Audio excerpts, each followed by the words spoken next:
This is the November 12th meeting of the Brisbane Park and Rec Commission. I will now call the meeting to order at 6:31. 6:31. 6:31. Yay.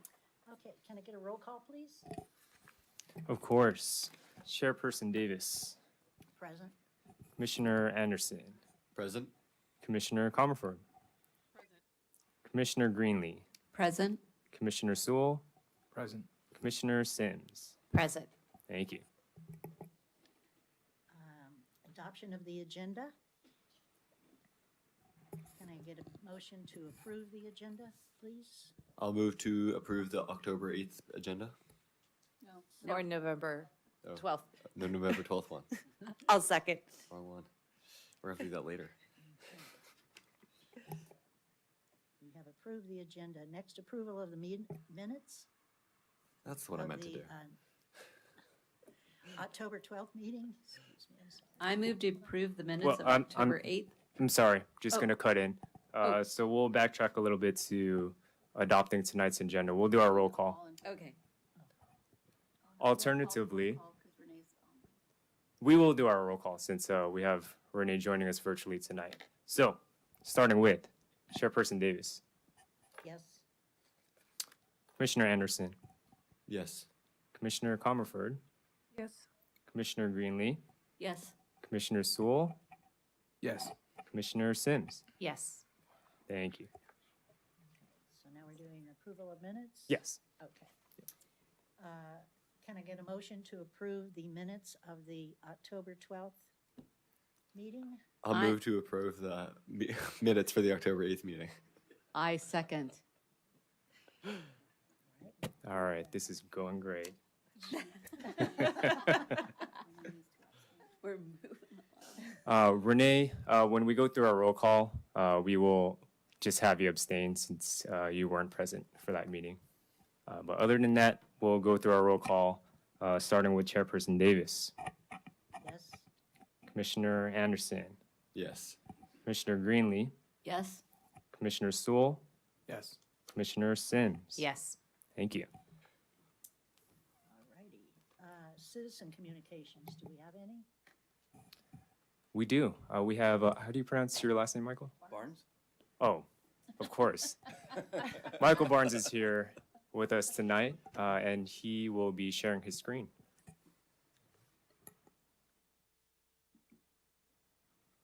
Thank you. So, let's see.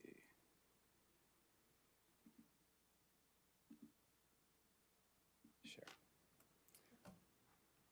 All right, so I've attended a couple of the Trails Subcommittee meetings, and I brought this with me. This is just a map you can download from the county of all, into the entire county. So it's just zoomed in to Brisbane. And over this, I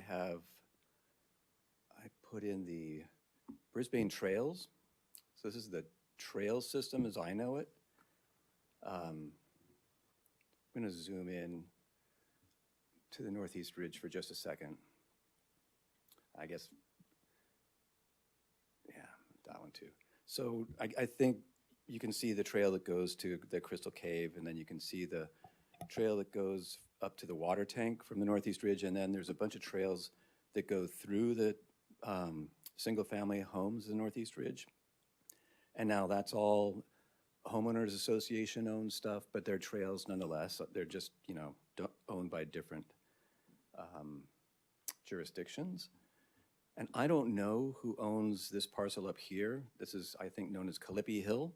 And there's a trail that comes off this dead-end street at the top of the townhomes. So I'm not quite clear on who owns that. And then there are other ownerships. Let me see. Trails.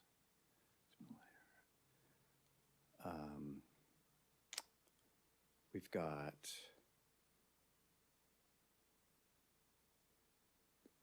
the city-owned parcels.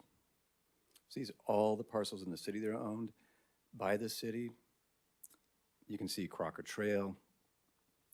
And then a lot of these trails up above us here are not in the city of Brisbane.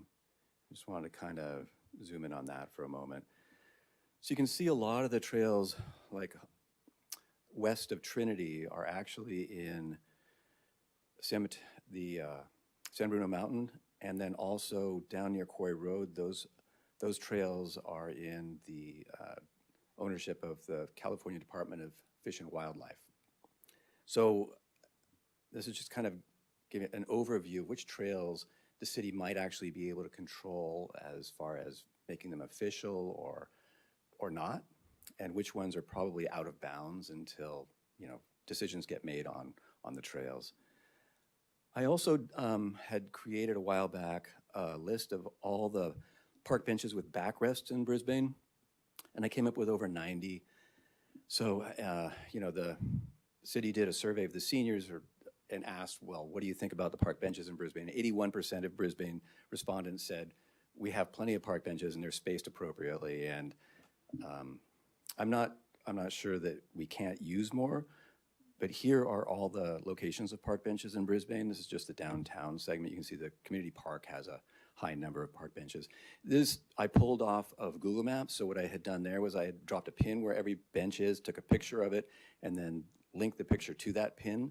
But I didn't download the pictures to the GIS system. I'm not that sophisticated. I just wanted to put the locations in and show you we've got a bunch of benches around town. I also was poking around the city's website and I saw there was a tree inventory, so I went ahead and grabbed that. And so these are all the trees in Brisbane as well. Mm-hmm. I'm just showing you what can be done. It's not that hard, and it might help inform decisions. But the trees I find really distracting. And I think a lot of trees up in the acres are missing as well, especially between, I guess, Paul Avenue, over that general direction, and Firth Canyon.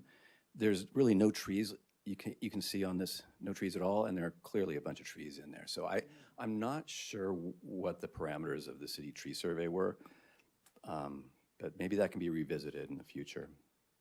But I'm going to get rid of that because I'm really interested in the trails.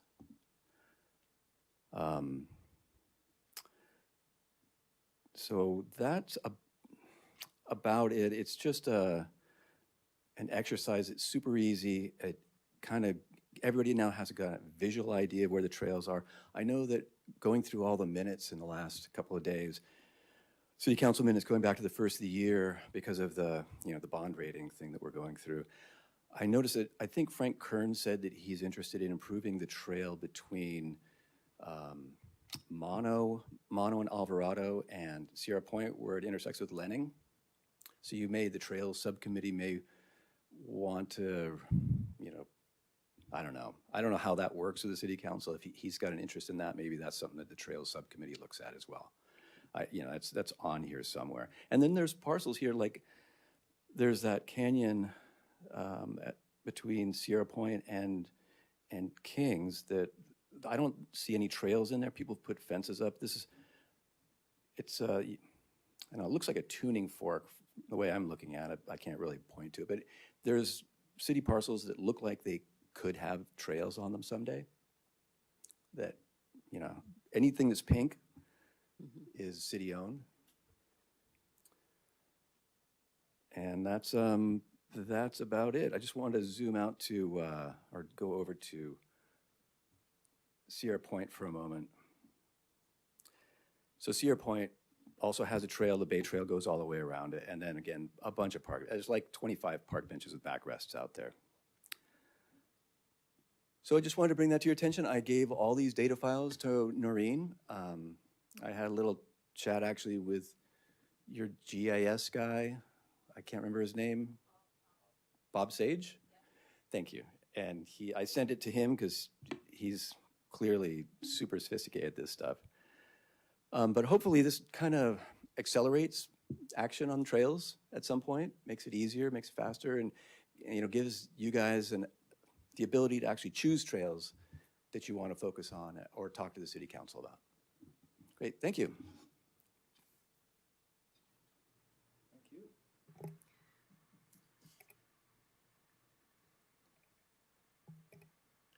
Thank you. Michael, I did have a question. if Yeah. you don't mind. You said there are 90 benches in Brisbane? There are 90 benches with backrests. There are far more if you count benches that don't have backrests. So all these concrete kind of, they almost look like retaining walls sometimes. They're just concrete blocks that are there for sitting on, but I didn't count those because I think that most people want to sit on park benches with backrests. And especially those ones I showed you at the Northeast Ridge. Those actually, the pathway that goes up through the single-family homes over there, they have these sort of block-style seating areas at the top and the bottom of each segment of the stairs. But they came back and put in real park benches right in front of them because I think people prefer to sit in a park bench with a backrest. But yeah, over 90, and if I would guess there's 150 total if you start counting these ones that are just pieces of concrete. Okay. Interesting.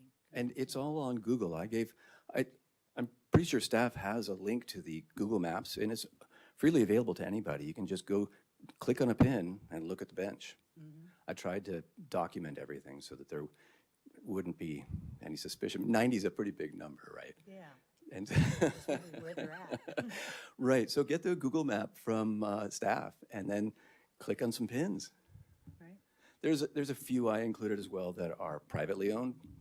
Some, citizens have put park benches on their property or right next to the street.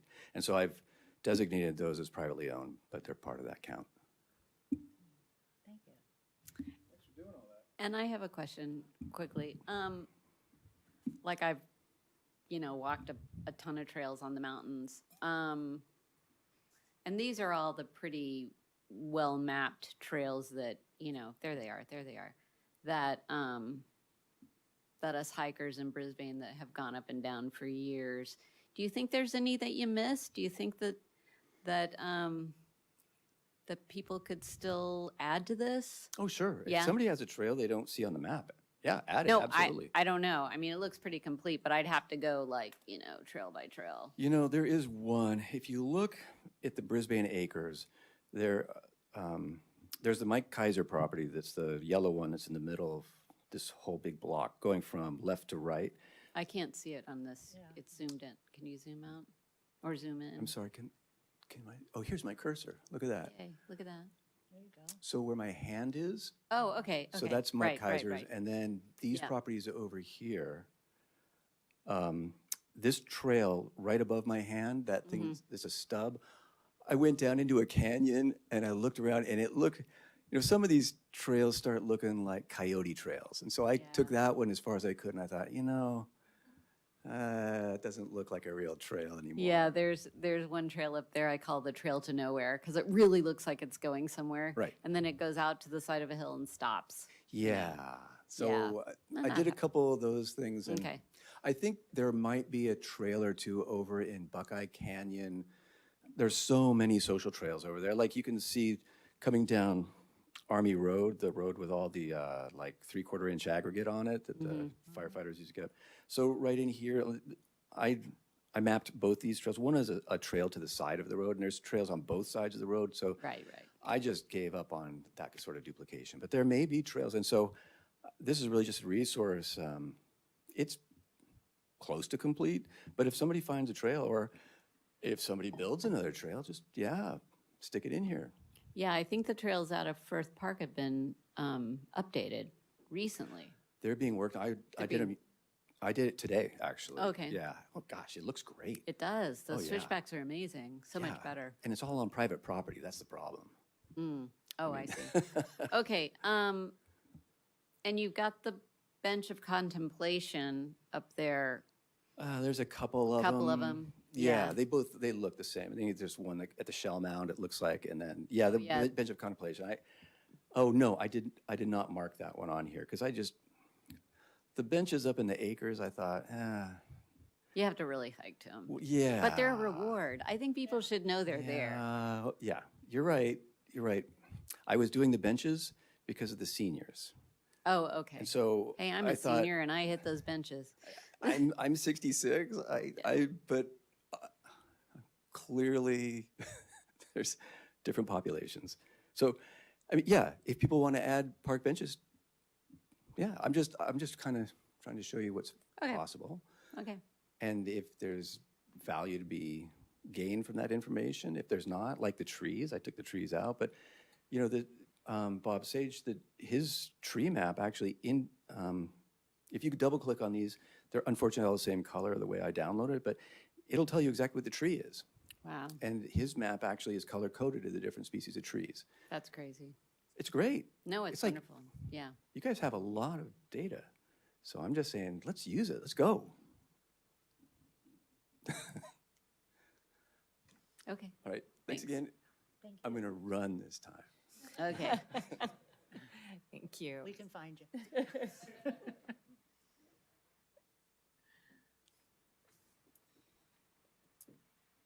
All right. Any other communications? That's it. All right. Moving on. What do we have next? Presentations.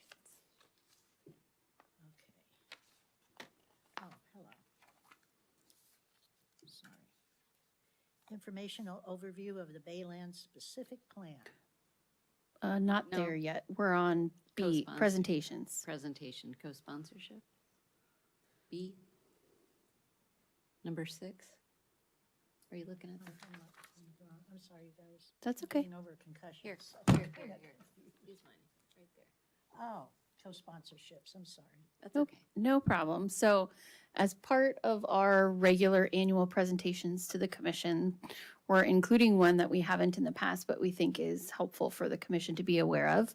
So Jeff is our primary staff liaison for all of the various co-sponsorships that the city supports. And so he's going to provide an overview of the process and highlight some of the specific examples of co-sponsored events that we support within the community.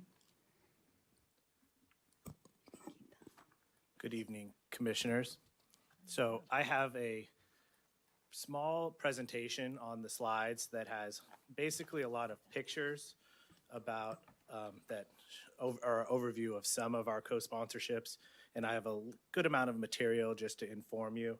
And then at the end, if you guys have any questions, feel free to let me know. So what is a co-sponsorship with the city? So a co-sponsorship is a partnership with usually city organizations. Some of the organizations are non-resident organizations where they ask something of us. So we then sponsor an aspect of their event. The most common co-sponsorships we have are events that ask to use one of our facilities with a fee waiver. So that would be, I would say, the most common, but then to get there, we have to kind of look at the organization, look at the event, and we take each co-sponsorship case by case to see what does the organization, like the biggest thing we look for with co-sponsorships is how does it affect our community, and will it affect our community positively? How many residents or how many people in our community would be interested in this co-sponsorship, and is it a good venture for us to go? Each year, we have over 25 co-sponsorship events, or like co-sponsorship. Some of them aren't events, but like instances, or so each year it could be, for example, up here, like the BDW Spring Performance is a co-sponsorship with the city. In the middle picture is the Mob Shop. That's a co-sponsorship with the city at Mission Blue. The Brisbane Citywide Yard Sale is a co-sponsorship. So the first two, they ask, those events are at Mission Blue, and they ask to use the space for their event. The third one is an example of an event that's not at one of our facilities, but we sponsor the yard sale by helping them with permitting and with publications. So some of them are more monetary forward, like with Mission Blue, but then some sponsorships are just smaller monetary, but help with like permitting with Public Works. And then I believe we have made the map for the yard sale in the past. You can do the next slide. So that kind of gets into the different tiers of co-sponsorships, I would say, or organizations. So let me get to here. So in our top tier of, I'd say, organizations or co-sponsorships would be local organizations like the Lions Club. Silver Spot is having more co-sponsorships with us. BDW, the Mob. So they have multiple, like usually 3 to 4 co-sponsorships with us a year. And most of them are like the highest level where they're asking for space, like Mission Blue. Some of them like the Mob, no, not the Mob, the Egg Hunt for the Mob. They ask just for a park rental and then a couple tables and chairs. So some events like the ones at Mission Blue take more staff time, but then some that like are at the park don't take a lot of staff time. The next level down, I would say, if that's like the top tier, the second tier would be an event at the park or the yard sale or the Sierra Point Yacht Club, the marina event. I would consider, like, for that event, it's on their property, but we help them out with tables, chairs, and tents, and some staff time to deliver all the equipment, but not staff time during the event. So that would be like a tier down. Also, the Excelsior Running Club half marathon on the mountain, we help out with permitting for that and tables and chairs, but then no day of staff for that event. So that would kind of be a second tier that's not full-time or part-time staff inclusive for their event. Then I would say if there was a third tier or a lesser tier for Brisbane Village Helping Hands and BDW, we do sponsor a voicemail line for them yearly. So that would be, I think it's like $60 a year for that. So that's another level of co-sponsorship as well that we offer. Jovi? So the co-sponsorship process. So an organization, a lot of the co-sponsorships that we currently have are reoccurring year after year. And as it comes a few months up and close to that event, they either reach out to me or I've been overseeing our co-sponsorships for maybe 2.5 years now. So I know I have a calendar of when the co-sponsorships are coming up and then just confirming with the organization that, are you guys still doing this event? And we have to get the process started for this year. So once we confirm that a reoccurring event is happening or an organization comes up to me with a new idea, then I have them fill out a co-sponsorship application. I included just the first page of it just as a graphic for you guys, but they fill out their basic information, who they are, and we're going to talk about, there's 4 different tiers that we accept co-sponsorships from. That'll be our next slide. And then information, history about their organization, and then information and how they've helped the community of Brisbane, and then a little bit about the event that they want to propose. So once they fill out this application and then the date and time of the event, then Park and Rec, like myself and the team, review the event and make sure that it's, well, one of the big stipulations is that it's open to the public, and so general public. So we review the event, especially if it's a new one, and see, is this something that we want it to be another co-sponsorship? Do we think that the city council, we'll get to that, would approve this as a new co-sponsorship? So once we say yes to that, then I write a staff report and we get it on a city council agenda for their approval. They all go to the consent calendar. So the city council members review them with the packet, and then they have the opportunity, like any other item on the consent calendar, to discuss it at a meeting if they so choose. Most of the time they don't, but Noreen or I are always sitting in, listening to the council meetings to offer more information if one gets brought up. So it goes to the council meeting.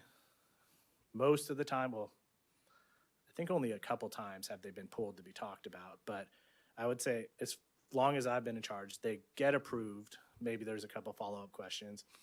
And then once that happens, then I'll go back to the organization. At that time, they can start marketing and promoting their event. And we have it on hold at facilities. At that point, we make a hard like rental for them. So I talked about the different organizations that could use, we can go to the next slide. So there's 4 different group prioritizations. So the first group would be programs and activities administered, sponsored, or co-sponsored by the city. So a city co-sponsorship. So that would be one that would be, correct me if I'm wrong, the like North County Fire. North County Fire, is that also the Artist Evening of Sharing? So those are the high tier of co-sponsorships that are sponsored by the city, but organizations that aren't Park and Rec. And then the second group is where most of our co-sponsorships fall under. It's activities, programs, or meetings open to the general public, offered by resident nonprofit groups, clubs, organizations, schools, local government.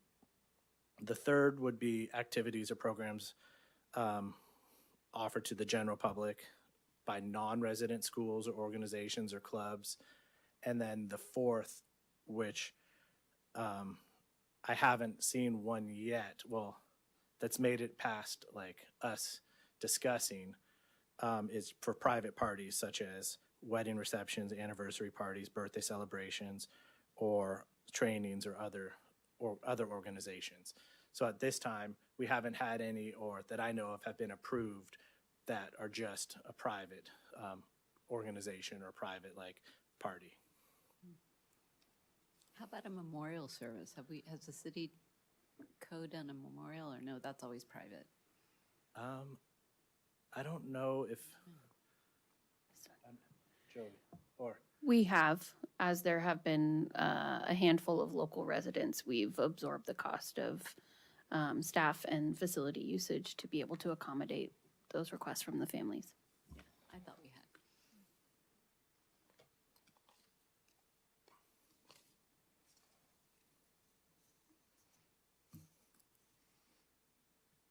Okay.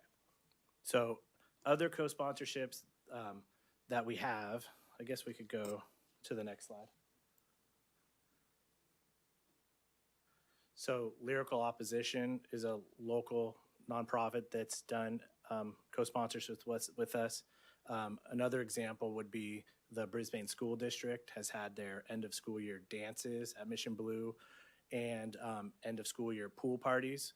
So those are co-sponsorships, not at a facility, well, at the swimming pool, but those are co-sponsorship events that we consider. And all co-sponsorships, like I mentioned, we do get approval and they go through the city council. The picture on the left is from the BDW Arts and Crafts Fair. I would say this time, that's a basic overview, and then if there's questions that you guys may have about co-sponsorships, I don't like, feel free to ask. Just a couple more. We do try to limit, like there's some established groups in town that have maybe 3 to 4 events per year. We do try to say if it's a brand new organization that wants to do a co-sponsorship with the city, that we limit to about 2 per year, just until like we establish a relationship with them, just to make sure that they meet all the qualifications and their events are open to the public and for a wide variety of people.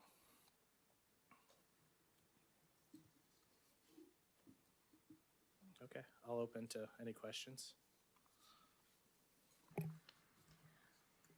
Through the chair, Thank you for that overview. It was illuminating. I am always kind of amazed at how many things I see our Parks and Rec staff at. From Lions events to, I think, the recent Chamber of Commerce evening that we had. So thanks for all you do. I just have two questions. The first is, do we have a sense, and I'm sorry, my microphone's a little fuzzy. Do we have a sense of how much of the budget actually goes for staff time and these events? Do you want me to take this, Jeff? Well, I can show, I have a, so it's very small, but Noreen and I and probably others have created a spreadsheet of each co-sponsorship, and then this is kind of a little bit of information about them, when they go to council, when they usually happen. Over here, it talks about usually how many hours are needed at, say, Mission Blue or the community park, and then we times that by the rental rate. So we have a pretty good overview of how much facility costs would be. Then we break it down to if it needs part-time staff or full-time staff, public works, police. So we do have, and this document could be made available to you guys, we do have an idea of the financials for all of them. And then I've even done an overview.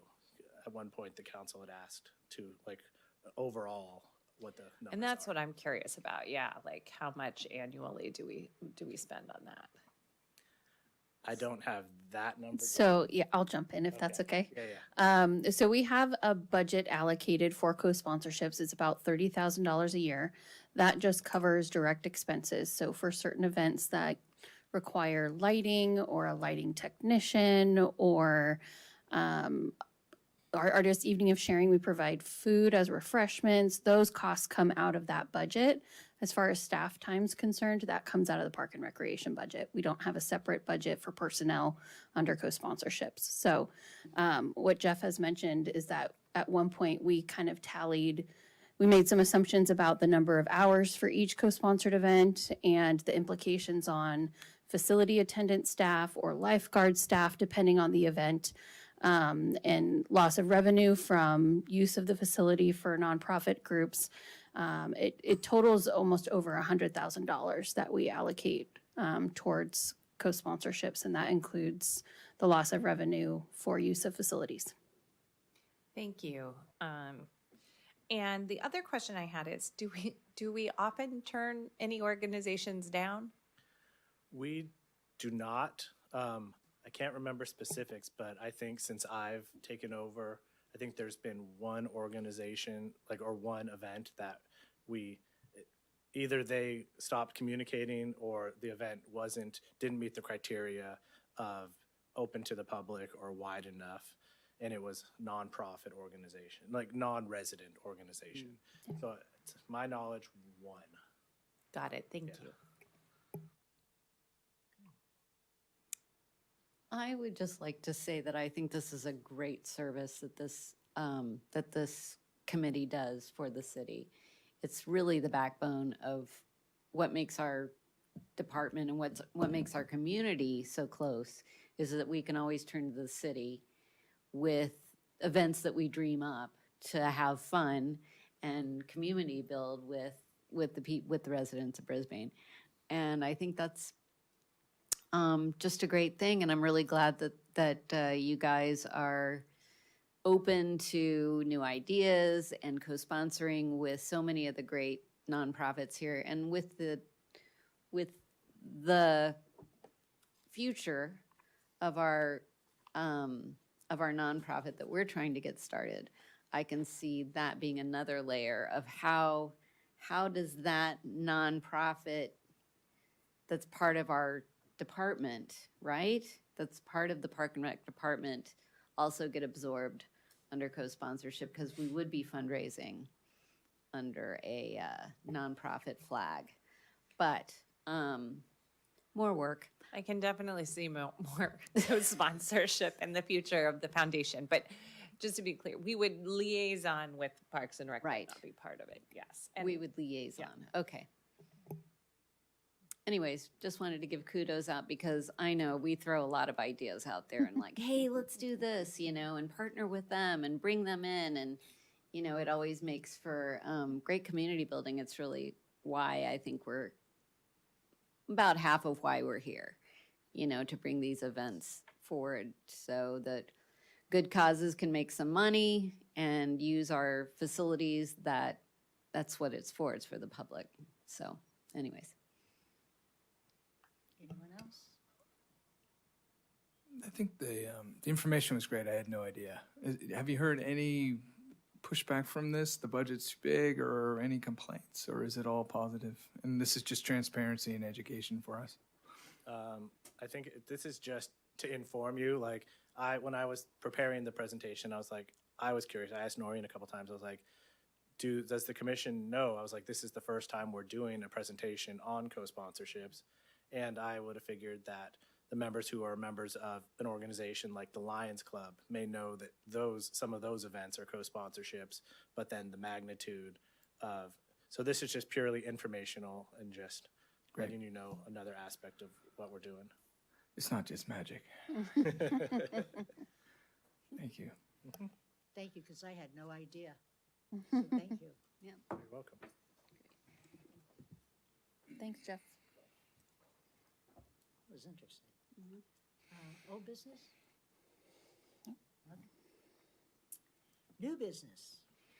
All right, so it is my honor to introduce you all to Mitch Bull. He is our Economic Vitality Director, and he asked to come before you tonight to just give you an overview of the city's Economic Vitality Department and kind of begin some dialogue about the role that Parks and Recreation plays in that. So I will go ahead and turn it over to him. Thank you. Good evening, Commissioners. Hello, Renee at home. How are you doing? So my name is Mitch Bull, and some of you have known me for many years. I have worked in Brisbane since 1990. I was in the private sector with Hitachi America. And then in 2008, I took over the chamber as CEO and did that till 2019. And during my chamber days, the council came to me and said, can we do something with economic development, because we don't have that here in the city.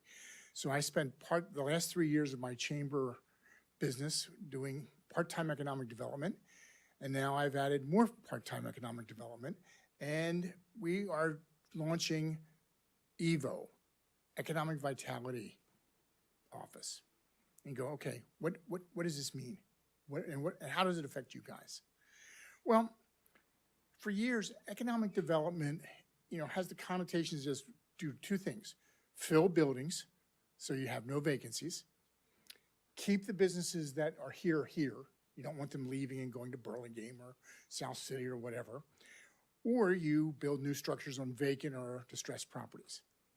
Well, we believe that it's more than that.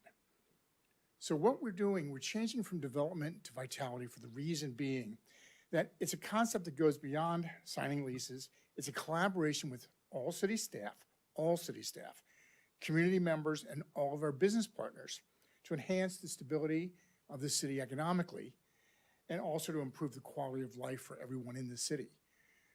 Our businesses are a big chunk of who is in the city. Now, a lot of them go home at night, but many of them also live here. So we are trying to do a different outreach to get them more involved. Because a lot of time, you drive through Crocker Park or you drive through Sierra Point, you see names on buildings, and are they really part of the community? Well, they are. They pay taxes, which pay for all of us. And they, do some things, but we want them to be more involved. And that's where it comes to Park and Rec. So we're doing outreach right now to most of our major tenants that fund us. And we want them to get involved with volunteerism. We want them to get involved with sponsorships. We want them to adopt trails, for instance. And if we need more benches, which Michael doesn't think we do, we want them to help buy benches, or that type of thing. So that's what we're trying to do. We're trying to change the whole concept of economic development to its vitality, because it really impacts everything the city can and will be.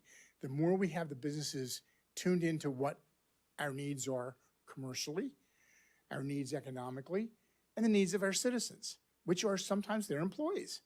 And they think it's a nice place to come do work and leave, but we think it's more than that.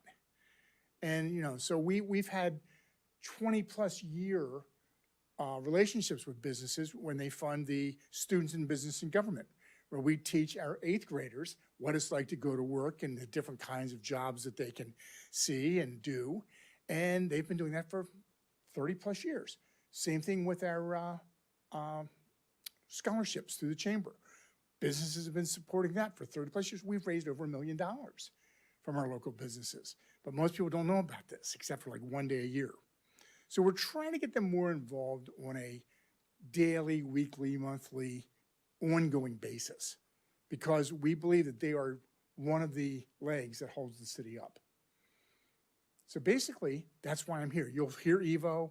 You may not know what it means, but we're trying to change how the businesses interact with the city and how we interact with them, rather than just hitting them up when we want more revenue, more sponsorship. We want them to know, what can we do to help them be successful and thrive? Because the more they thrive and have success, the more we have success as a city. So it's just another part. And that's basically it. Any questions? Yeah, I have some questions about like what we can do to help support that. And I know, like, from my perspective as somebody who's lived in town, like, I know a lot of the businesses in downtown Brisbane, but, you know, you get sort of past the park, past City Hall, and there's all of these businesses down the road here. I should know the name of that road here.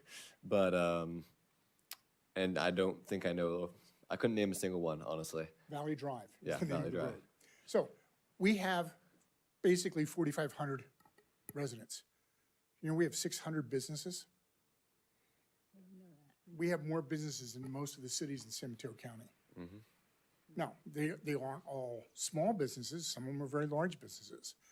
We have 2 Amazon warehouses, which, you know, like them or not, they provide a service. And they bring in a lot of revenue to the city through their point of sale. So that's what we're trying to do. We're trying to get them more involved by our outreach and say, hey, we know you're here. We're glad you're here. We're glad you picked Brisbane, because we want to keep our buildings full. And what can we do for you? But in relation, here's the kinds of things you can do for us. Sponsoring a day in the park, sponsoring, you know, the race down the hill, you know, those types of things. Doing volunteer work on the mountain. So we're working all of these things because we're trying to establish relationships or strengthen the ones we have. And we've been doing this for like 3 months. So we're getting there, slowly but surely. Besides the Chamber of Commerce, who is which has kind of been the conduit of business, Brisbane, I really like the idea of the city having more of a direct conduit to the businesses. And maybe, like Byron said, I would really like to highlight some of the businesses that maybe people don't know about, you know, like I've heard there's a guy who does amazing metal work in the industrial park, but The industrial, yeah. but I have no idea who he is or what he's doing. And if it's amazing, maybe we could highlight some of these businesses that are smaller and say, look, you know, I don't know how, like in our newsletter or something, this is a highlight of a business in Brisbane that you might not know about. I also used to tell people when they would talk about Brisbane, I would say, yeah, I think there were 4,000 people living here, but there's 10,000 people working here. That's right. Is that true? That's true. Yeah. That's It probably, used to be a few more than that. Yeah, Right- yeah. Right now, it's about 9,000 right now. okay. But And the but city's grown a it bit. varies, yeah. Yeah, and the city's grown. But, you know, most people don't know that, you know, we are a duty tax-free zone for this Port of San Francisco. So if you're a business and you locate in Crocker Park and you want to import parts, now, of course, with tariffs, that's a different issue. But when you want to import parts and do assembly, a lot of it's duty-free. And that's what we kind of trumpet when through our economic development phase. So, those are the kinds of things we're trying to strengthen the relationships. I mean, we met with Golden State Lumber. Golden State Lumber has like 6 employees that live in Brisbane. And they've been here for many years. Of course, they were Sierra Point Lumber before that, but they've been here for like 50 years. And they're very involved, and they want to be even more involved. Yeah, I mean, we could really like reach out to them for some of the volunteer opportunities that we have and say, here's the Sierra Point team, and even if maybe they're not a sponsor, but if they were, it'd be great. Yep. And, we could highlight that business and say, this is the Sierra Point team and this is a Sierra Point event, and make it more of a joint effort that, they can feel more ownership to the town And with. we believe the more that they're involved, the more they're going to have ownership within Brisbane of both their site and the city as a whole. I mean, By Right's very entrenched in Brisbane. But a lot of people don't know what they do, who they are. And, and that's, unfortunately, that's the way with most of our businesses. People don't know, unless they're a big name, what they do. And it's hard to reach out. Like I went to Buy Right once as a nonprofit, looking for donations for a food program that I was doing a long time ago. And as an individual, it was very hard to reach out to them. I mean, the guy at the front desk said, "I'm sorry, I don't really even know how to do this." This is where I come in. But that's exactly like if somebody could call you and say, "Hey, I really would like to see if Buy Right would like to donate to our food pantry," then the city could That's reach part out. of my role. Yeah, that's a great So service. I'm really the first conduit. If a business wants to come to Brisbane and say, I'm the first person they'll call and say, do you have space? Can I look at space? Where do I get space? Who do I talk to? What are the rules? What are the permits do I need? What do we have to do? And then I put them in touch with planning and, local real estate brokers and try to get them space and up and running. Because we want businesses here too. And, it's a change from where we were 20 years ago. So what I have. Could I just ask a question before you step away? Sure, This is Renee. I don't know if you can see me. I can see you. Okay, good.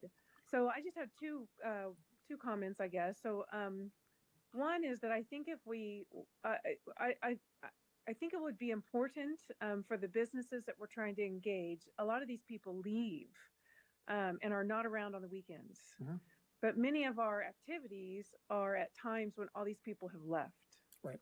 And so I think one thing we're going to have to start to think about is how can we have activities that coincide with when these individuals are actually in Brisbane rather than expecting them to stay after work or to come in on the weekends. Because I'll tell you right now, I would not do that if I was a worker at one of these companies. I had 600 people at Hitachi on Sierra Point for years, and they all left at 6 o'clock at night, and they didn't come back on the weekends much. way. Every once in a while they did, but not Yeah, pretty often. rare though. It'd have to be a It pretty is. lousy party. That's true. Yeah. That's true. So That's a one comment challenge. to consider. It is a challenge, but I don't think it's insurmountable. And perhaps a model could be, so I used to work at Genentech. And Genentech has quite a strong relationship with South San Francisco. And it was very intentionally built, partly because I think like that Crystal City area over in Oyster Point didn't exist even 15 years ago. Quite frankly, it was just Genentech before. And so my one of the things that Genentech did with South San Francisco is they offered something to South San Francisco that South San Francisco needed. Right. And that was tutorship to their science programs at South San Francisco. So Genentech would actually bus kids to their campus and pull them into a cafeteria and have this is a day of science and math tutoring. And so that to me would be like sort of a model of what can Brisbane give to or what does Brisbane need from these companies that they uniquely have. And like Genentech, of course, science and math is their thing. But these other companies, some of them have that, but some of them have other things, like that metal person that somebody was talking about earlier. I don't remember who. I think it was Lisa who mentioned that. Right. Gosh, I mean, I think that would be a really cool thing to bring a person with that skill set into junior high gymnasium for a half a day and do metal work with kids. I mean, even if it's just simple jewelry work, like kids, I would love that, quite frankly. Sure. And so just trying to think about what are things that they have that Brisbane would like to have too. Great. That's a great idea. And that's would really be an augmentation to the students in business and government. Yeah. We send the 8th graders to 20 different companies in Crocker Park and in Brisbane. So, that's a great idea. Now, good for us, our new assistant city manager came from South City. So she worked on the Genentech projects. So she has a wealth of information that we're going to be tapping into as we go forward. So, Yeah. Oh, sorry. Did you want to go? So just one thought comes to mind is as we go forward with our Crocker Trail plan, so many of the businesses are along that route and their employees walk it. And it also gives them a great opportunity to have volunteer events, which I know they want to have for staff. So like, I love this Adopt a Trail. And I think if we can connect it to the revitalization of Crocker, that could be a real win for everybody. We're already starting to try to work on that. Wonderful. That's one of our big goals. okay, so I have a question. Sure. What can we do to help you? Call me, email me, go through Noreen, give us ideas. Okay. I mean, we have lots of thoughts on the matter, but we don't know what everybody wants, and there's not a bad idea. Some we can do, some we can't do. But all ideas are good. I mean, we've talked about doing a spring art show on visitation where we have nothing but Brisbane local artists. We work with Park and Rec to help co-sponsor it with us. And we have some of the businesses help fund it. And basically we close visitation for a couple hours on one day, during the day, where people can come and go through art. Okay. So we reach out to you if we have that's ideas. very close to starting, but we're not there yet. But it's after the successful closing of the streets for Halloween, that gave us a template to work from. So Have room and board match up with the hardware store and the lumber store. We could build some amazing benches. Oh, wow. yeah, matter of fact, yeah, Really nice ones too. yeah, So that's awesome. yeah. Oh, that's cool. In terms of things that we can maybe provide or like ideas that we can work with Parks and Recs, might be a little out of scope, but if we could work with the City Star to feature a bunch of these businesses, sort of giving them free advertising and spreading that community to push more community businesses there. That's all in the EVO outreach. Yeah. I mean, we've developed a new logo. We shot a video. Has anybody seen the Welcome to Brisbane video? Yeah, I You haven't did seen see it? Yeah, I So did on our see it. website, I do my best Rick Steves impression, walk around the city and show off the businesses and the city and the parks. And it really is getting a lot of likes outside because businesses look at it, it's on our website, they see it and they go, this looks like a great place to live and work. And we think it is. So we're trying to get the word out. And, one of our limitations, I work 2 days a week. Someday we may be more than that. But what we're doing, we're planting the seeds for the future, 5 to 8 to 10 years from now. But we think that this is working and it is being successful. And the businesses, the more we talk to them, the more they kind of want to be involved. No, that doesn't mean they're going to come back on the weekends, but there's some things we can do during the week where we can get, volunteers out. So this is the start. Another thing that I was thinking that we can do as Park and Recs is we can start trying to host more events on that side of Brisbane, the sort of what do we call industrial side of Brisbane. I think a lot of our events are either downtown Brisbane or up on the ridge, there's sort of like a big hollow space there Yeah. that we don't host a lot of events at the moment. And, maybe we can even get, I think the reason for that is we don't have a lot of facilities in that area, but maybe some of those organizations would want to host an event at one of their facilities that we could bring a bunch of people to town to. That's great. Well, now this is just off the top of my head, but they're out at Sierra Point, there's great facilities that are open to the public. I mean, just the terrace that overlooks the bay from the new buildings out there, that's open to the public. The life science, yeah. Oh my God, just gorgeous. But I was wondering, for instance, I know this is weird, but I know that there's bocce ball courts in one of the courtyards there that's open to the public. And I think the businesses that encourage people to come use it, I've never seen anyone play bocce ball out there. But maybe the city could host a bocce ball tournament. Sure. And invite the employees on lunch hour, or, we could just have a tournament and use their facility if that would work, because I think those are great facilities out there, and I'm always telling people about them, but I don't know how open they are to teaming with the city. Send me an email. Okay. That's the kind of things we're looking for. Okay. Because we haven't done a great job as a city reaching out to our businesses, and we're trying to do better. And that's what this whole initiative is about. It'd be fun to highlight restaurants, to say, the city's having a night at the Chandlery. Yep. Everybody come and, and really highlight that. Yeah, we've had several happy hours out there this year Yeah. on Thursdays, but I don't know that we highlighted it very well. Right. So again, we'll work on that through the STAR and the Luminary. I mean, the Luminary features businesses every month. And we have a lot of unique businesses. We really do. And okay, these are all good thoughts. So what I have is, I have a little piece that we did in the STAR. Just take that with you. And Thank you. go on our website and look at the video. Because the video is a pretty cool thing to have. Yeah, Okay? that's great. Like the V, Vitality, that's a cool. There is my brand new off the press business card. Extra virgin Alrighty. olive oil, I like it. You see me, Renee?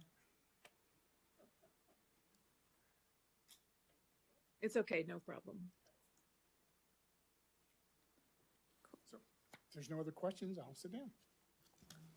Thanks for your time this tonight. Thank you. What days do you work? Thank you. Wednesdays and Thursdays, Copy. but if I have to come on Mondays and Tuesdays, I do. It's just whatever we need. Thank you so much, Mitch. Yeah. We appreciate This is it. very interesting. Thanks very much. Yeah, thank you.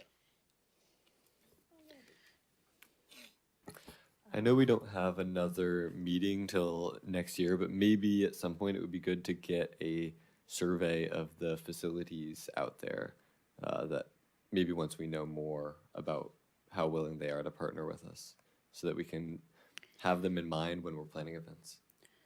Yeah, and I think just a point for consideration, if there's enough interest and momentum in this area, it might be worth establishing a subcommittee for economic vitality so that there can be some liaison committee, happening. Yeah. So just a thought for future consideration. With the council? Yeah, absolutely. Okay, thank you. Next, thank you, that was interesting. Baylands specific plan review and comments. Attachment.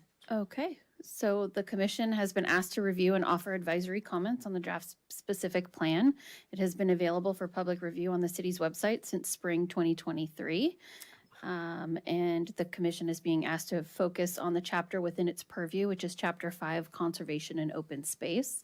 If you recall, we were joined by Baylands Development at our last meeting, who provided an overview of the specific plan and addressed questions from commissioners.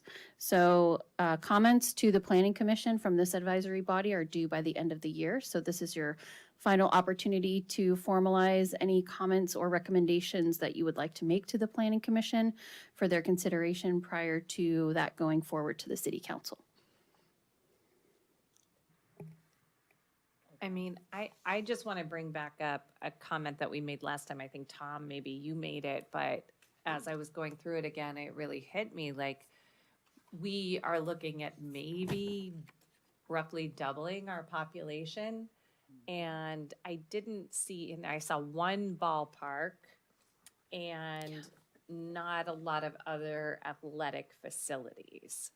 So when you think of tennis and pickleball and, you know, all of the kids, I just think that that was one area that I know there was a lot of recreation and trails and things like that, but I think we're going to need some real facilities, like at least one, you know, additional field, tennis court, pickleball court, volleyball court. Or some kind of community center. Like Yes. how much we use Mission Blue. It looks like, it feels like something like that could be built. And I don't know if that's part of the negotiation process. I'm sure it is.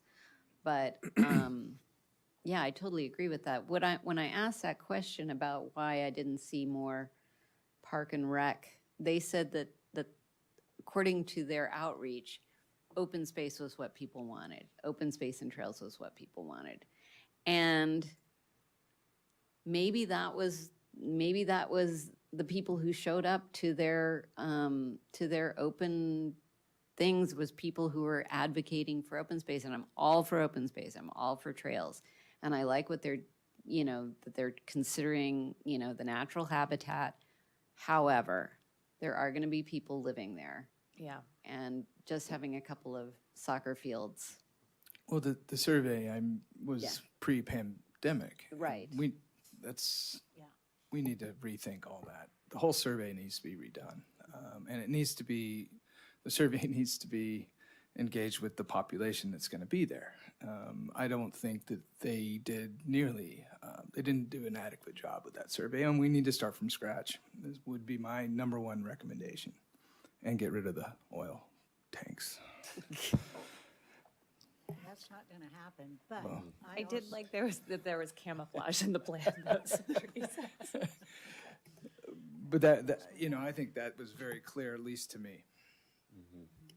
I just didn't think there was, I agree with Lisa and with Julie. There just wasn't enough of recreation. There just wasn't, you know? We seem to have more recreation than they did out in the new city that, you know, will eventually be built there.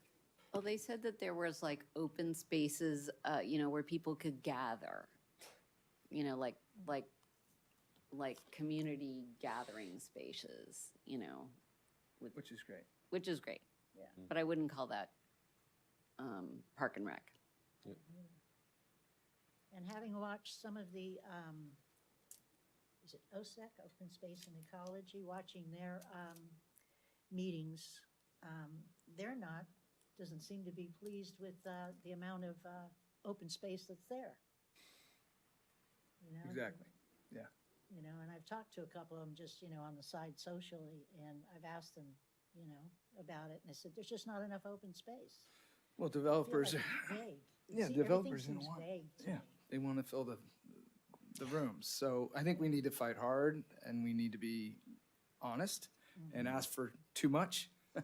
And hopefully we get something back, because I don't think it was considered as far as a park and rec. Using park and rec goggles, right. I was very disappointed. I don't think park and rec was looped in until it's kind of a done deal. I don't know. Yeah. Or kind of, and maybe they said, well, we asked the questions and these were the answers we got. However, But It's also from 2019. yeah. things changed after the pandemic. And plus, I don't think that they were talking about that much housing back then. And now they've like doubled the housing. I think they're very well aware that their survey was obsolete. They were all shaking their heads, yes. So I think that wouldn't be a problem. I mean, I agree with what everyone is saying in terms of, you know, who's going to live there? So we know 2,200 houses, right? But there must be some sort of model on what the population would be, how many school kids, for example, because so much of this is just, if you have a certain number of children, you're going to need a soccer field. So I would And just, seniors will need yes. facilities also. I mean, yeah, people in general need recreation. They don't just come home and, if they're part of a community. Yeah. Aside from recreation, they need at least one indoor gathering place. I think somebody was mentioning sort of a Mission Blue, but even beyond a Mission Blue, I don't think I saw a library. Maybe I just missed it, but like no library. I know we're Parks and Rec, so that's not 100% our purview, but some of these things, like we're saying, oh, this is what we heard in the survey, but it seems frankly ridiculous to not think of a couple of these things. And I didn't see anything in Brisbane or in the survey that indicated that we particularly needed an outdoor amphitheater. I mean, I think we're a little too windy. Right. Like, I'm in favor of like theater and arts, but we're very windy. I don't see that really being used either. So I don't know where their survey came from. There were all sorts of things that were there that really didn't seem to need to. Their art didn't seem well thought out. I asked about the benches, which they very quickly do, and we don't really have any idea what's happening. And playgrounds? Yeah, and For playgrounds, like these are all spaces, but they didn't say what's in those spaces, like at all. The one question we had about those what was in those spaces, they didn't answer it. So we want some sort of indoor space, and we want a clear plan, right? How is this getting paid for? What is actually going to be in it? Have we gotten quotes on what those things are going to cost? Where is that money coming from? We need an actionable set of at least semi-plausible standards before anything gets signed and we just get rug pulled. We have a great blueprint here in town already. It's almost the same population. You can copy and paste the best things and the things that we are low on, we can paste over there and learn from that. I mean, we have a great model here that wasn't implemented there at all. And so I think we need to push back quite a bit. And we know what we're low here. We know that the pool's being overused. We know that the soccer fields are low and the tennis courts are low. So, that's only going to be more impacted. I don't know how we do that. Childcare? Childcare, anyone? That's not our purview, I don't think. No, Park and Rec. Is We it? do childcare, right? Yeah. I mean, we do childcare.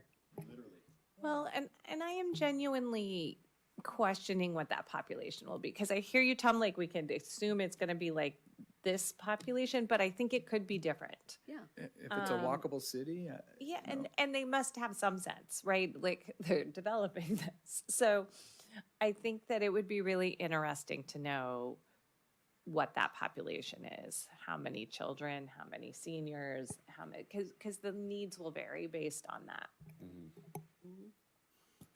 I'm sure it's easily, like I don't think we even need to ask them. I'm sure Google could tell us what percentage of families have kids, and that's going to give us about an accurate measure.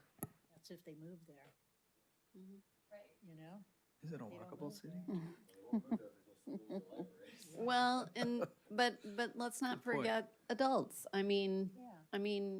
People of all ages need recreation. They need enrichment. They need culture. They need art spaces. They need recreation spaces. No, Lisa, you don't understand. We built every single house we could into the legal housing space, and then we put a bunch of random stuff that we don't want you to pay attention to in the rest of it. Yeah, and the roundhouse, I couldn't Anyways. figure that out at all. yeah. And, Horse Hill. Yeah. I think I should pass along to the message to the commission, the rest of the commission, that I ran into one of the ladies at the day at the park, and when she wasn't being recorded, was much more blunt about, we kind of have to revitalize the rail house. We don't want to. Who would want to revitalize the rail house? Haha. And I don't know. That's sort of what's rubbing me the wrong way at this point. That reminds me, there was something in there about moving the Mission Blue nursery to where I guess there's gun practice or for the police. And I just didn't know if that had been like something that the Mission Blue nursery had been part of that conversation of wanting to make the move. But it just stood out to me because that's Mission Blue nursery is really valued. Well, but Mission Blue Nursery is sitting on their property free. Like they've given that land to Mission Blue for years to, as a goodwill thing, to kind of, you know, ingratiate themselves to the native plant people, which I'm happy about. Yeah. But that doesn't mean they can't just yank it at any time. Got it. Yeah, thank you for that context. Is Renee? Renee, did you have anything you wanted to share?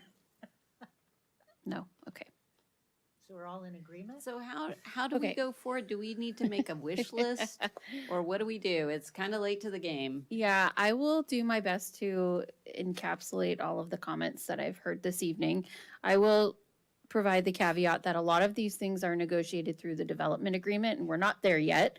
But I think it's good for you to express your wishes and desires to the Planning Commission so that they understand kind of what your intentions are and what your priorities are. So what I heard was that there's an interest for just more active recreational amenities versus passive, including things like a basketball court or a tennis court, additional sports fields or multi-use fields, as well as potential for an indoor facility that could be utilized as a community center or a senior gathering space or potentially childcare.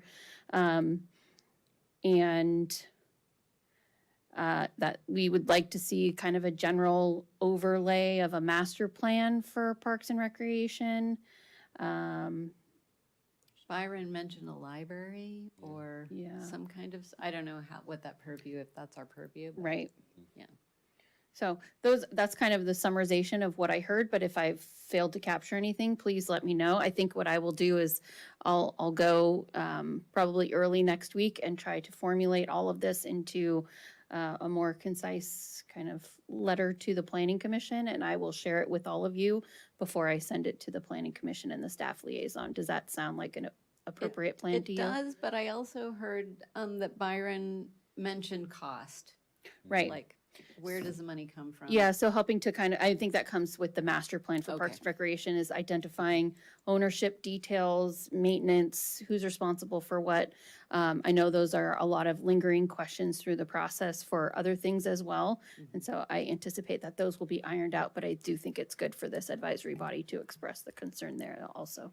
And just a thought, because, you know, when I agree that we completely need for this community too, like an indoor recreation area, whether it's the community center or Mission Blue. But if you did completely revitalize Mission Blue, it could be that, and it's close enough to where that area will be. So like just to think in terms of economies of scale too. Oh, that's true. That's true. I mean, you know, Julie, I think that's a very important point. I mean, at the end of the day, if we just repeat everything that we have here over there, we don't have any reason for us to intermingle. Right. Right. I mean, I think we need one library. I would, you know, people are going to live over across the 101. They'll have to come in, you know, a mile to a very nice library. I think that's okay. But I'm just afraid that if we try to make that side, you know, just another repeat of this side, we'll essentially be Two cities. Kansas City, Kansas, and Kansas City, Missouri. Yeah. And I agree the way that they were talking about the tunnel and how people could come into the city, into Brisbane through the tunnel. And we look at more connectivity, you're right, Renee. I think maybe if they didn't want to do a big community center, then they really help Mission Blue be a bigger and better facility for everybody. Yeah. It's a really good point. Yeah. And I mean, I think the thing for us to remember, right, is right now we love going over there because of the water.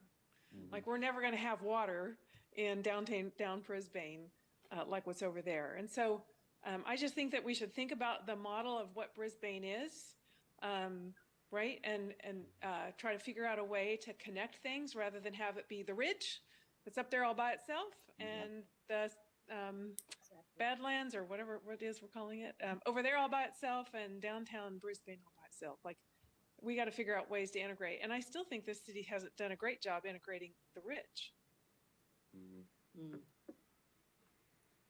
Yeah, I agree with that. I was talking about that in a sense with the division that I was talking about earlier, where we have the events down here and the events up there, and there seems to be sort of like a big dead space and divide. And I was also talking to Frank Kern recently about the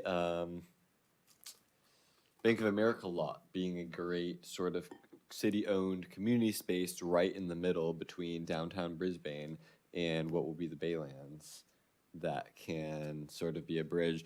So that is another angle to be worked and maybe even to pass along, is that sort of, you know, placement, that strategic placement of, okay, the facilities that are being added should be on the side that is touching all of the rest of Brisbane, so that they are drawing us all towards sort of a new center.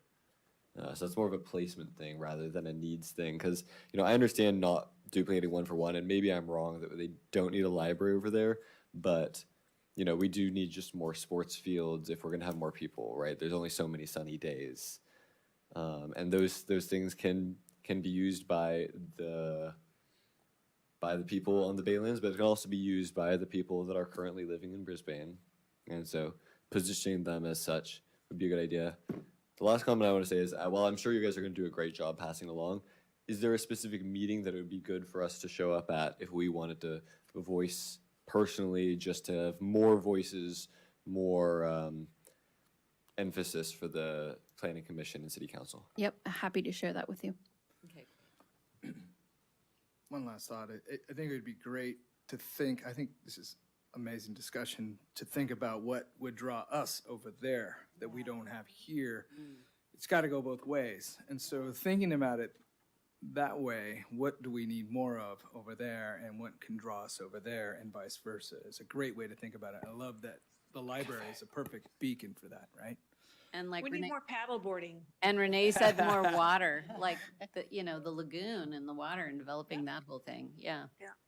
I mean, I would love to figure out if there's some way that we could get an area where you could actually paddleboard safely there. So you can kind of, you know, in the marina, you can kind of paddleboard in there, but once you get out, you're like, you better be a really good paddleboarder. Yeah. But anyway, that's the kind of thing that I feel like, and that, you know, that's just maybe a silly, maybe out of reach example, but there's other stuff over there. Man, that trail's fabulous over there. I've walked hundreds and hundreds of miles over there. Anyone else? Okay. Now you get to spend 24 hours a day working instead of just 12. So I will send you something next week, and please just reply to me directly and individually. And then once we finalize, we can share that with the Planning Commission, and I'll be sure to share with each of you when that goes before them, so that if you want to show up and provide additional comments, you can do so. Yay. Thank you. All right, now then, let me go back here. Next, we have, wait a minute, Reports. I've lost my spot. Oh, here I am. Reports. Yeah, I think you're looking at the wrong report. Here, okay. reports we just did. Chairperson, so we, Chairperson, your report. my report, I don't have one. Okay, then move on to subcommittees. Public Art Advisory Committee meeting. Well, as we celebrated one of our great projects, I'm not going to bring all that up, am I? Okay. But I do want to say that we learned a lesson to, on the stairwell project, we learned a lesson to communicate better with our neighbors, and learned a lot from a neighbor, and we thought we were. I think the Public Art Committee was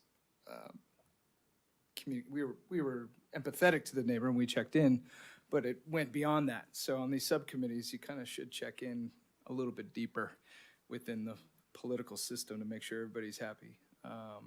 But boy, what a great, I mean, I've been driving by there every day, and what a great thing that's going on up there. Did things speed up because of the discussion? No, that was natural, just a natural progression? It was, yeah. Wow. But they are trying to expedite their work as much as possible, so. So the artist's mom was helping yesterday. Yeah.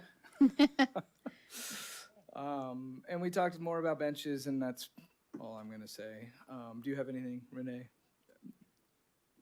Were Julie? you there? Not Renee, sorry. Renee's up there. No, that's me. Where did Renee go? Yeah, no, I think you summed it up nicely. And the request for proposals is out. I saw in the blast today. Yeah, for the artful benches. Yeah. Okay. So how long will that take to get artful benches? So the RFP was published just this week, and we are accepting applications from artists through early next year because of the holiday season. Typically, we leave that open for a month. We're leaving it open for a little bit longer given the holiday period.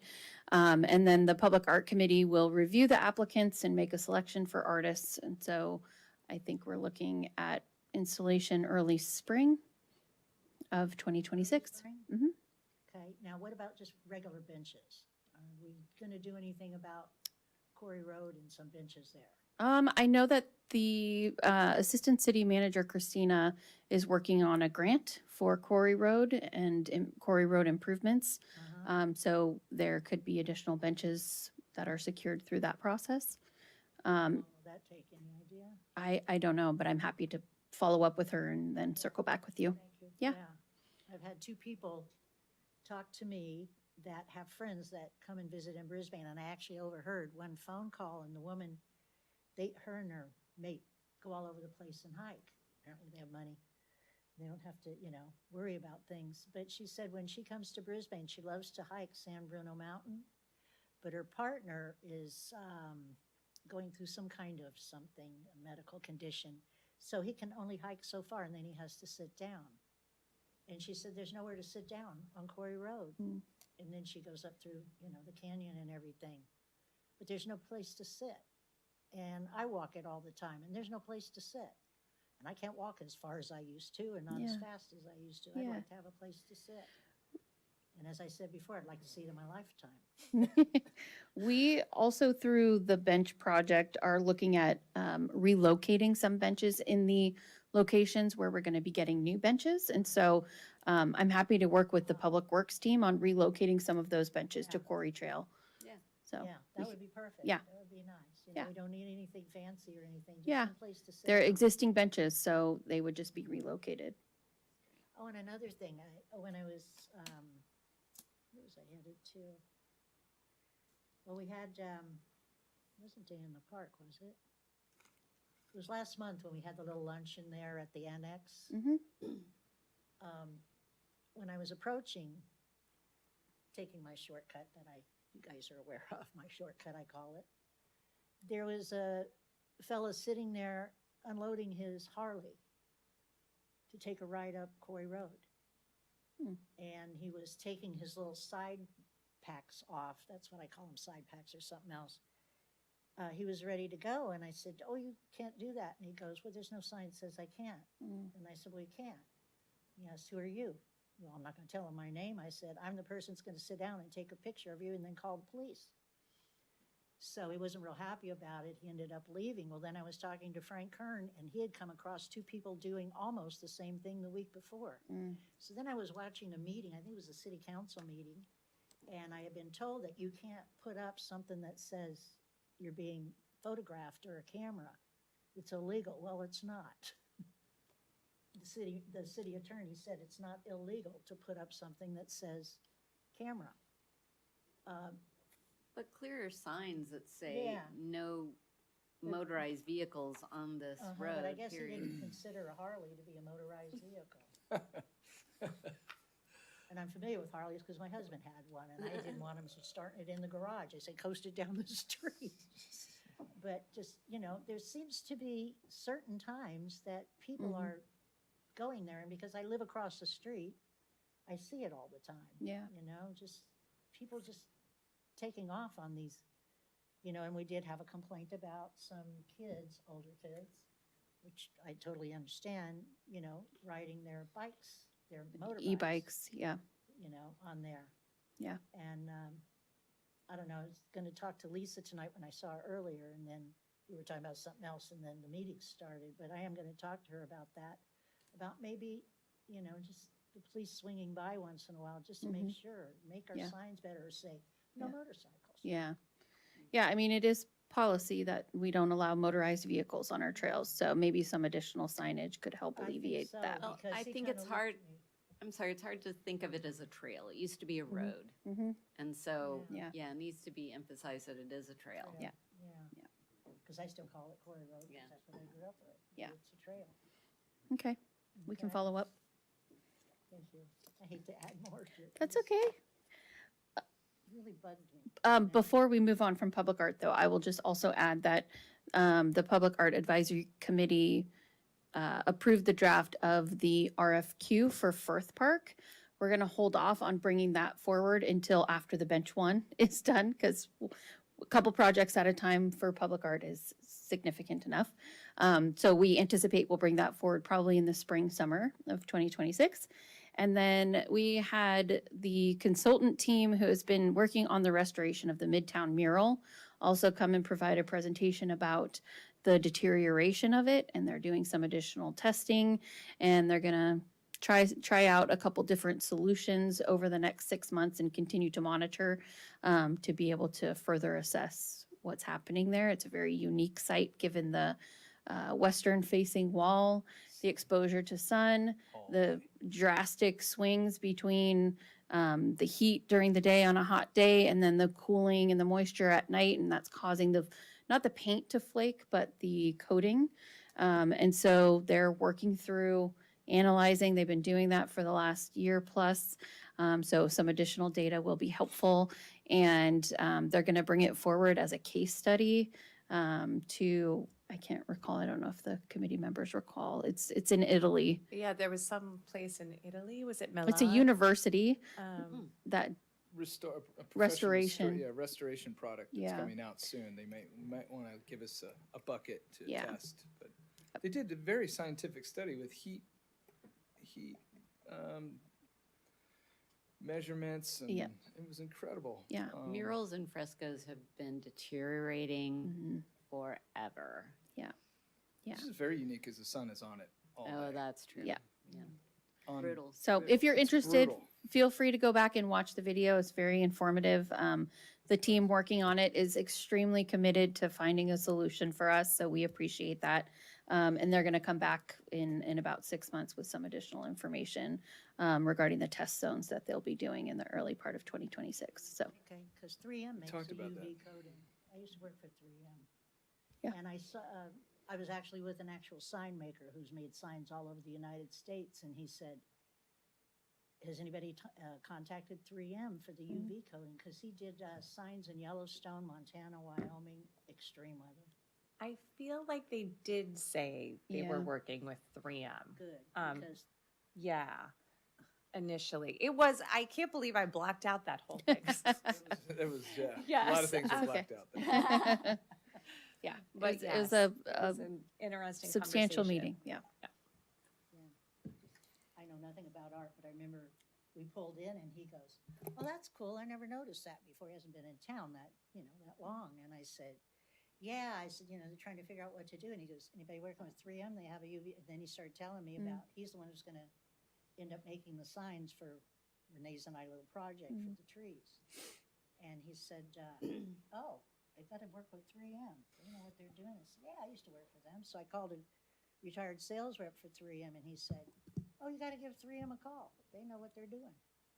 So anyway, just It is truly the perfect scientific study area for an application. It's there's no better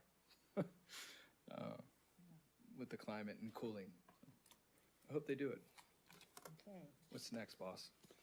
Trails Development Subcommittee meeting. No. Should be. No, not trails, rec programs. Yeah, Recreation programs. You're looking at the wrong. Damn it. Here, there. Recreation Program Subcommittee meeting held on 10/27. Who's there? I was there. Okay. So basically, I'm going to summarize this in big strokes and tell me what I get wrong. But we are losing money with our city pre-K Preschool. program. We usually have about broken even, it sounds like. But basically, there's been a change in the state law which provides coverage, free coverage for 4-year-olds or like that level down. And so we know we have about 6 families using our services, and we usually have maybe 15. And, you know, you have to be potty trained to be, and so it's, you know, you have to be a sophisticated 2-year-old or older. And so we just basically have cut out that 4-year-old age, which means we're not breaking even. Silver Spot is also like having some challenges, and the Montessori preschool actually has a waiting list. So a lot going on. We want to continue to provide a really great quality program, which we do right now. And even though 6 families isn't a lot of families, it's kind of a big deal because we're an important solution, the city-sponsored program for those families. So it was a really important discussion, I think, to figure out, like, this is a trend that's probably not going to go away because the 4-year-old thing hopefully will continue, which is actually good for families. But it kind of means we need to have a solution where, or think of the best option or alternative for, an alternative even seems too extreme. It's just like, what are our options right now to have the most economically viable and useful program for families? And so maybe collaborating with Silver Spot could be an option. So we asked basically the city to investigate what our options and alternatives were and come back. It's not a 911, you know, we're okay right now, but it's just something we really have to plan for, and I think really plan thoughtfully for in the future. Anything? Yeah. Good. Well said. I will say I'm probably the least qualified person here to talk about childcare. But just in terms of general ideas and general philosophies that I have we considered doing senior volunteers or utilizing more volunteer work for their childcare programs? Is that because it seems like it could be a win-win? I don't know. That might just be completely off base, but it's an idea. It's tough. Don't they have something, grandmothers? Yeah, we have grand friends. I think, Byron, because I hear you, I do think that is a great thing. I think the biggest challenge right now is we have pretty dedicated people who have been with the city for a long time, and we don't have enough children locally to make it economically viable. So we really need either more families or a less expensive program. So we've done outreach to other cities, and that's kind of the thing that's hard. And, you know, Silver Spot is like a model where families have to put, like a co-op model. And so it's like, how do you help the families who depend on the city service? How do you help the families who may want pre-K and they're on the wait list at the Montessori school, but they don't have time to do the co-op thing?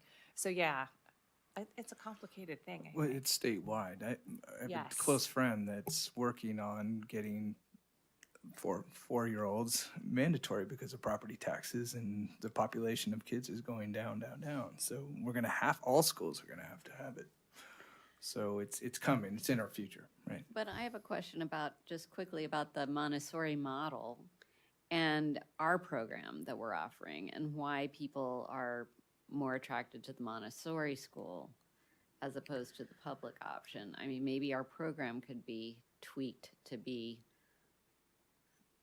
I don't know. Do you want me to take it? Yeah. So Volunteer.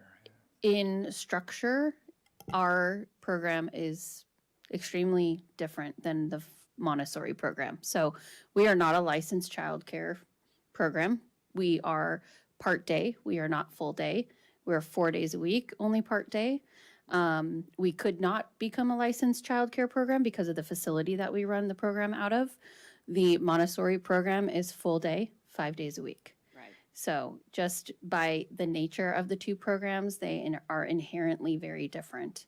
And they attract a different type of family with different needs. I gotcha. Yeah. Because I was in that position. Yeah. And I had to go to South City to Yeah. find childcare for my kid because I worked. Yeah. Full day. Right. Yeah. No option. So it's our program it's a very niche thing. So, and we're just limited by not being licensed. And just to add to Julie's comment about the statewide, this problem is not unique to Brisbane in that we have reached out to our colleagues all across the Bay Area who operate preschool programs. Almost every single one of them has noted a downward trend in enrollment, specifically attributed to the fact that the state of California is providing free transitional kindergarten for all 4-year-olds. And so we've seen an outflow from preschools in an inflow into transitional kindergarten. So that's and that's not going to go away. So that will forever be a challenge that we're faced with. And so we're just gotta looking at get how these we evolve, kids- how we adapt. We just got to get these kids potty trained earlier, like starting 1 year old. Rachel, you have no Let's idea start a how hard program. it is. My son was easy. He was Yeah. like, get this diaper off me. My son wasn't easy, my daughter was. Yeah. All right, any other comments? All right, moving on to Festival of Lights Subcommittee meeting held today, just before this meeting. I have the map. It's so cool what they're doing. You guys have no idea how cool it is. Map, I have a real map. Let's see, some of the things that we talked about were, hold on. Oh, we're gonna do an outreach this year to let people know about that. They're not gonna have caroling this year. It's going to be different where they're gonna have a stage set up on San Francisco Street. Now it's called San Francisco Avenue. A stage, cookies and cocoa, an ice igloo, hanging stars, which is interesting because you'll be able to write something and they're going to hang it up. So like a Christmas wish or something, you know. We've got Santa's Corner, star projections, solar flare, a deconstructed campfire, which sounds fascinating. The tree will be there. The Lippman Band will perform. I'm so happy. And a wishing tree, a field of stars. Brisbane Dance Workshop will be there. No caroling this year. We're going to do 5 songs in front of the tree. Okay, because, you know, closing off streets and everything, you got to be careful with that, so. And then Matt Ordana, is that how you pronounce his name? He's going to do 3 short videos, less than a minute. And we're going to, he was going to put it in YouTube and all that, but I also asked him to put it on Residents of Brisbane, because that's how a lot of people that I know, they won't, you know, they'll read the star later or the luminary, but they'll go on that to check things out. And I said, let's put it on there so everybody knows about it, you know? And what is it? It's a film? A video. A video. He's going to do short video, but there's going to be 3 videos. The first video will be Get Ready, which will experience the joy of season with live performances, the tree lighting ceremony, and a special visit from Santa. And then the next video will be Happy Holidays Brisbane. Here are the new features coming to the Festival of Lights on December 7th, 6 p.m., including a mobile food truck and Beer on Tap by Silver Spot. And then the third video will be Grab Your Santa Hot Hats and Sip on Hot Cocoa. The Festival of Lights is coming this Sunday at 6 p.m. at the community park. So these are ads for the, Videos, yeah, ads. to let okay, people know I that thought, it's I coming. thought these were more art pieces, but no, they're ads. they're Okay, got ads. it. And he's very excited about it. You could see today at the meeting, he was so excited. So I volunteered to be in one of them, Oh, yeah. okay, for Park and Rec. Is everybody okay with that? Anybody else? Tom, are you okay with that? Totally. You're okay. So, it's gonna be December 7th from 6 PM to 8 PM. Somebody had asked to have it a little longer, but we decided 6 to 8, or the staff decided 6 to 8, because, these poor people have to go home once in a while, see their families. And really looking forward to it, actually. And the light shows are going to be incredible with the things that JoJo and Erin. I always want to call her Bernie. I don't know why. I must have known somebody named Bernie looked like her. Anyway, what they have in store is just going to be amazing. It really is. It's just unbelievable. And you guys know what I missed, so what do you got to add? I think you covered most of that, so that was awesome. And just a shout out to our MCs. So if you didn't know, Joe V is going to be our MC again, along with Leanne Borghese. Get your And elf outfit Leanne. ready. And Leanne will help lead that community sing element. And we are really excited to have her on board. Awesome. So that's my take on it. That's my report. Setting subcommittee meetings.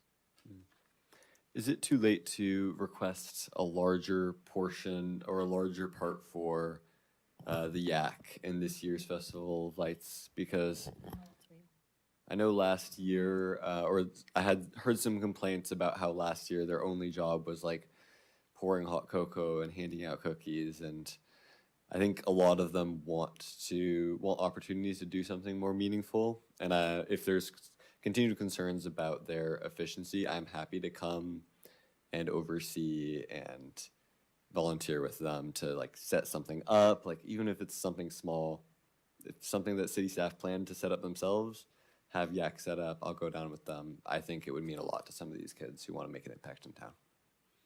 Yes, so they will be helping with the wish tree, getting people to put their wish down, to give a in memory.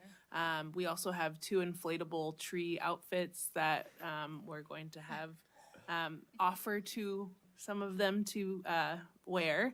There's a couple different ways. Yes, cookie and cocoa, but we hear you and we hear them, and we have a few different ways for them to be involved. That sounds great. Thank you. There's also an interactive element that Aaron and JoJo put out to us today that said, hey, there's these black light stars that we could paint, but if we could tap into the teens to help with.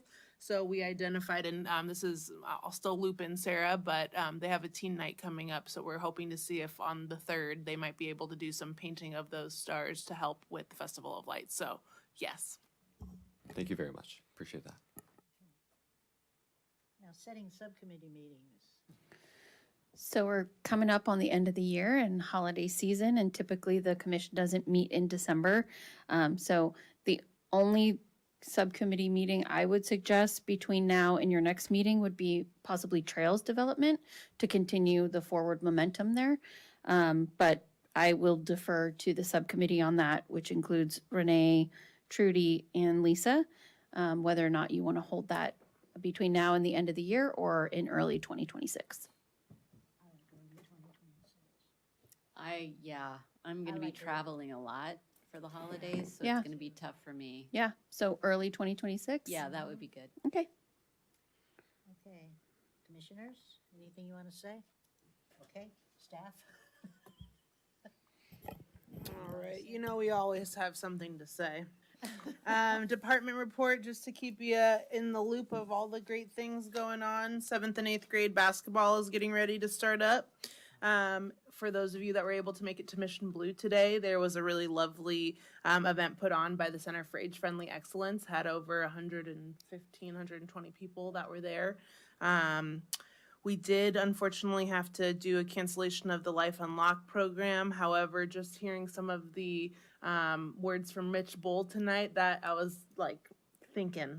There's some ideas coming. So, although that was no longer, we're looking for the future on that.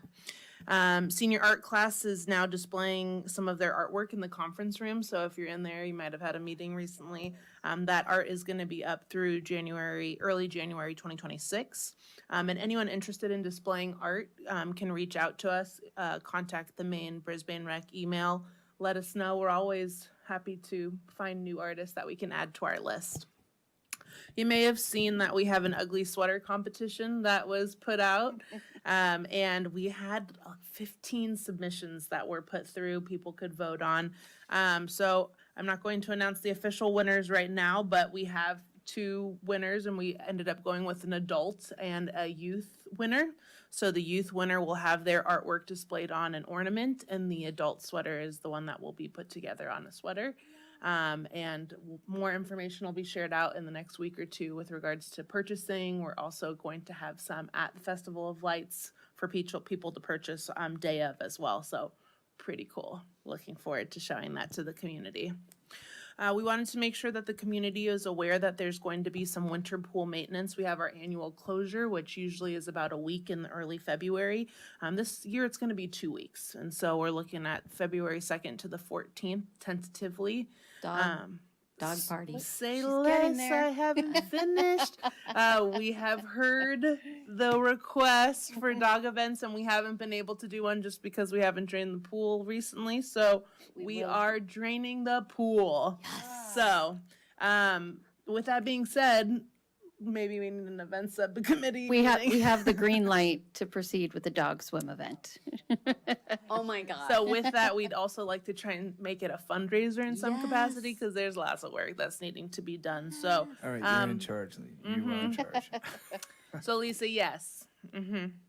So more to come there. Other upcoming events and programs, Thanksgiving week camp registration is available. That's obviously the week of Thanksgiving.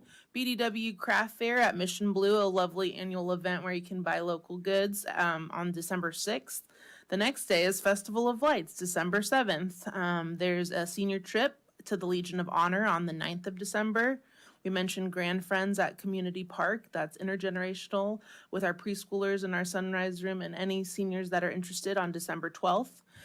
There's going to be a Yak Social that's in Burlingame on the 13th, and all local Yaks are invited to that, and they're planning their Yak Attack conference, so that's coming up on the 13th. There's a holiday parents' night out on the 20th.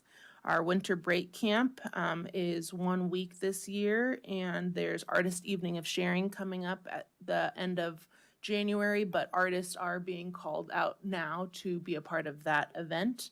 And stay tuned for some details on a Waymo demonstration event that we're putting together for 2026. That came from age-friendly discussions, and it's being put together as we speak. So then also the public should just be aware of upcoming holiday closures. The pool will have some closures, the sunrise room, City Hall will have some light closures. So yeah, but if you need to get a hold of staff, there's always a way to do so. Okay, written communications, We don't have any. nothing? Well, darn, I guess now we go to adjournment. Anybody got the time? 8:19. Huh? 8:20. Oh, okay. There is no meeting in December. The next regularly scheduled meeting will be January 14th, 2026, and at 8:21 p.m. This meeting is adjourned. All right. Could everybody turn off their holidays. I mics? have one note. I got one note from Renee. Oh, She says, Zoom dropped me. Please let everyone know. I hope they have a wonderful holiday. are we done being?